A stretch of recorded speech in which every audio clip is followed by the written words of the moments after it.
उत्तर प्रदेश में बीजेपी के खराब प्रदर्शन पर आज महामंथन जारी है। लखनऊ में बीजेपी प्रदेश कार्य समिति की बैठक शुरू हो गई है।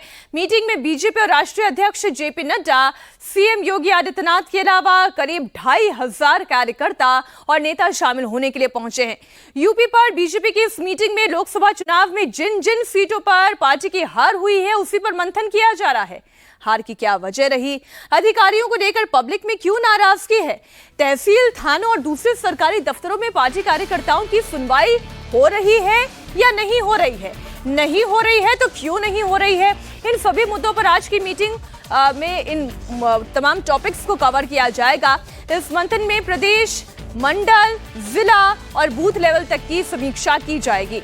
आगे की चुनावों की रणनीति पर भी चर्चा होगी। बहुत जल्द उपचुनाव आने वाले हैं। ऐसी परिस्थिति में जल्द से जल्द इन समस्याओं का अगर निराकरण कर लिया जाएगा तो पार्टी की चिंताएं दूर होगी। अगर यही समस्या आगे भी बनी रहती है तो फिर 2027 का चुनाव भी कहीं बीजेपी के लिए टेढ़ी खीर ना साबित हो जाए। इसलिए इतना बड़ा मंथन किया जा रहा है जिसमें बूथ लेवल तक के कार्यकर्ताओं को, नेताओं को बुलाया गया है। इस वक्त की बड़ी खबर आपको बता दें, मीटिंग शुरू हो चुकी है। वंदे मातरम के गान के साथ इस मीटिंग की शुरुआत हुई और लगातार आप इंडिया टीवी पर इसकी बड़ी कवरेज देख रहे हैं। वो तमाम शहर जिन पे वो तमाम जिले जहां पर बीजेपी ने मुंह की खाई है वो आपको बताएंगे और बहुत ही क्लोज मार्जिन से हारे हैं वो भी आपको बताएंगे। लेकिन कौन कौन शामिल हो रहा है यूपी बीजेपी के इस महामंथन में, इसमें टॉप लेवल से लेकर बूथ लेवल तक के नाम शामिल है। जेपी नड्डा बीजेपी के राष्ट्रीय अध्यक्ष, एक बार फिर से जरा ग्राफिक्स सामने रखें। यूपी सरकार के मंत्री हो, बोर्ड निगम के अध्यक्ष हो, जिला अध्यक्ष हो, प्रभारी हो, मेयर पालिका के अध्यक्ष हो या फिर वो कार्यकर्ता हो जो ब्लॉक लेवल तक काम कर रहे हैं, वो नेता हो जो ब्लॉक लेवल तक काम कर रहे हैं। ये करीब 3,000 नेताओं का मेला लगा हुआ है इस महामंथन में और कारण तलाशे जा रहे हैं।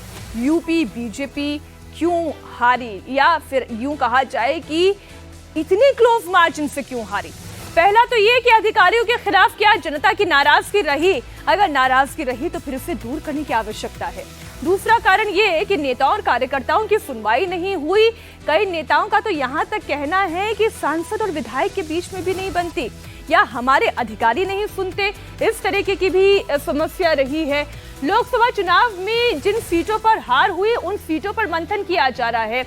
लोकसभा चुनाव में पार्टी का वोट शेयर क्यों कम हुआ इसे तलाशा जा रहा है। जिन लोकसभा सीटों पर हार हुई है उनके पीछे कारण क्या रहे, मसलन वो जो 5 कारण हमने आपके सामने रखे जिसमें सांसदों और विधायकों के बीच की इनफाइट हो या कार्यकर्ताओं का अधिकारियों का न सुनना हो, ये कारण रहा हो। दलित और पिछड़ों का वोट क्यों खिसका, क्योंकि अगर आप बीजेपी का कॉम्बिनेशन देखें तो खास तौर पर पूर्वांचल में जहां पर संजय निषाद के साथ भी गठबंधन था, जहां पर अपना दल की अनुप्रिया पटेल के साथ गठबंधन था, या फिर अगर हम बात करें ओम प्रकाश राजभर के, हालांकि वो भी अपने बेटे को जिता नहीं पाए हैं, ये भी सबने देखा है। एक एक सीट पर बात करते हैं। सुल्तानपुर जहां से राम भुआल निषाद समाजवादी पार्टी के नेता जीते, बीजेपी की मेनका गांधी की हार हुई।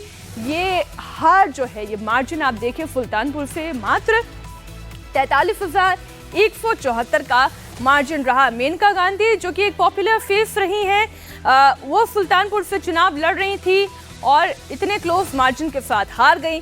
प्रतापगढ़ की बात कर लें जहां से समाजवादी पार्टी के नेता एसपी सिंह चुनाव हार गए, बीजेपी चुनाव जीत गए और बीजेपी के संगम लाल गुप्ता चुनाव हार गए और वोट का मार्जिन मात्र 66,206 का रहा।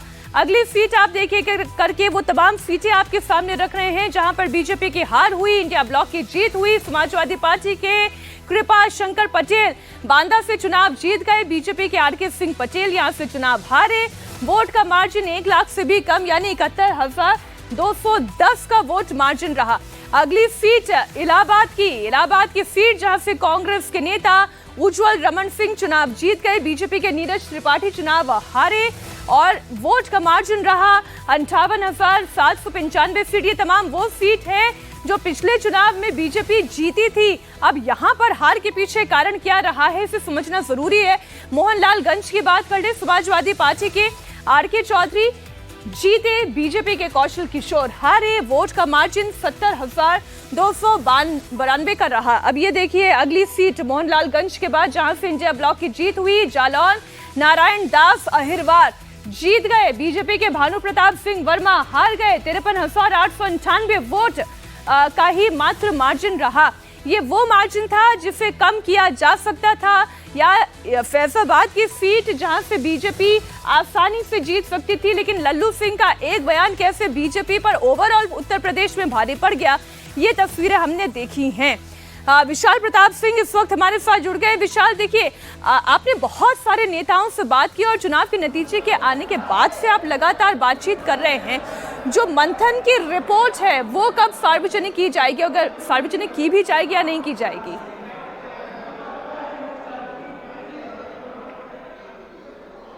देखिए मीनाक्षी, इससे बिल्कुल इनकार नहीं किया सकता है कि जब मंथन होता है तो बड़ा गोपनीय होता है, और मंथन होता है तो उसमें दोनों तरफ की बातचीत सुनी भी जाती है। यही वजह है कि भूपेंद्र चौधरी जो बीजेपी के प्रदेश अध्यक्ष हैं, उनका जैसे ही उद्बोधन खत्म हुआ वैसे ही मीडिया से आग्रह किया गया कि हम आपको दोबारा बुलाएंगे, कुछ देर के लिए हम लोगों को बातचीत करने के लिए फिलहाल अकेला छोड़ दीजिए। यानी कि मीडिया को अब वहां पर एंट्री नहीं दी जा रही है, यानी कि अब वो सारी बातचीत होंगी, अब वो सारे मुद्दे आएंगे जो कि इंडिया टीवी अपने दर्शकों को लगातार बता रहा है कि किस तरीके से भारतीय जनता पार्टी में इस वक्त ऑल इज वेल जैसी चीजें उत्तर प्रदेश में नजर नहीं आ रही हैं, क्योंकि एक दूसरे पर आरोप लगाए जा रहे हैं, अधिकारियों पर आरोप लगाए जा रहे हैं, भीतर घात के आरोप लगाए जा रहे हैं, मनमुटाव के आरोप लगाए जा रहे हैं। सांसदों विधायकों की आपसी मनमुटाव इतना ज्यादा भारी पड़ गया बीजेपी के ऊपर कि कैंडिडेट्स हार गए और उन कैंडिडेट्स ने एक दूसरे के ऊपर जम के आरोप लगाया। तो ये कुछ ऐसी चीजें हैं जिसको कि आज बीजेपी बैठ करके मंथन करना चाहती है और कोशिश करना चाहती है कि भविष्य में कम से कम इस तरीके की चीजें भविष्य में देखने को ना मिले, ताकि नुकसान जो होता है वो बीजेपी को होता है, बीजेपी की सोच को होता है,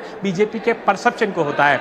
अब अगर चुनाव की बात कर लिया जाए मीनाक्षी, तो आने वाले दिनों में 10 सीटों में उत्तर प्रदेश में उपचुनाव है। 5 जीती है बीजेपी ने, 5 जीती है समाजवादी पार्टी ने पिछली बार, यानी कि 50-50 का मामला है। लेकिन जिसने भी 6ठी सीट जीती, 7वीं सीट जीती, या मान लीजिए 8वीं और 9वीं सीट जीत ली, तो उसके लिए जो चुनाव आने वाला 2027 का होगा वो मोराल के लिहाज से बहुत ज्यादा बेहतर हो जाएगा, क्योंकि उसका ये मानना हो जाएगा कि अब वो एज पे आ गया है। अगर सपा जीतती है तो उसका मोराल लोकसभा चुनाव से बढ़ा हुआ है, और अगर भारतीय जनता पार्टी जीतती है तो उसको ये लग जाएगा कि जो वोटरों को गलत मैसेज समाजवादी पार्टी और कांग्रेस पार्टी ने देने में कामयाबी हासिल की थी, कम से कम बीजेपी ने उसको काट लिया है। यानी कि अब बीजेपी के लिए भी बहुत ज्यादा अटैकिंग का समय है, क्योंकि अगर वो 5 सीट से कम होती है उपचुनाव में तो 2027 का मोराल पर फर्क पड़ेगा। और जो इस समय स्थिति नजर आ रही है बीजेपी में कि बीजेपी चाहती है सबसे बातचीत करना, मंथन करना, और आने वाले दिनों में बीजेपी और इसमें सबसे ज्यादा चिंता की बात तो विशाल ये है, सबसे बड़ी चिंता की बात तो ये है कि जब पार्टी के अपने ही नेताओं के बीच में ना बन रही हो तो कार्यकर्ता भी डाउन फील करते हैं। अगर विधायक और सांसद के बीच में ना बने या सांसद की बात अधिकारी ना सुने तो ये थोड़ी चिंताजनक स्थिति है। हम इस पर भी विस्तार से बात करेंगे विशाल आपसे।